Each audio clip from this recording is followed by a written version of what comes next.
সকালে খালি পেটে গরম পানি খেলে শরীরে যে ১০ পরিবর্তন ঘটে। সকালে খালি পেটে হালকা গরম পানি খেলে শরীর থেকে দূষিত পদার্থ বের হয়ে যায়। বর্জ্য বের করতে কিডনির পানি দরকার হয়। পানি খেলে প্রস্রাবের সঙ্গে বর্জ্য বের হয়ে যায়। সকালে ঘুম থেকে উঠে হালকা গরম পানি খেলে তা হজমে সাহায্য করে।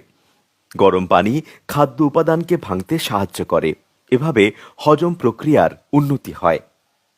পানি ও ওজন কমার মধ্যে সম্পর্ক রয়েছে। খালি পেটে পানি পান বিপাকক্রিয়ার উন্নতি সাধন করে, ফলে ওজন কমে। ঘুম থেকে উঠে ১ গ্লাস পানি পান করলে তা মানসিক বিকাশে সাহায্য করে, যেমন স্মরণ শক্তি বাড়ে, নতুন কিছু শেখার আগ্রহ বাড়ে।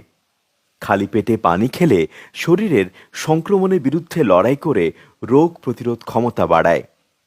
খালি পেটে পানি পান করলে শরীরের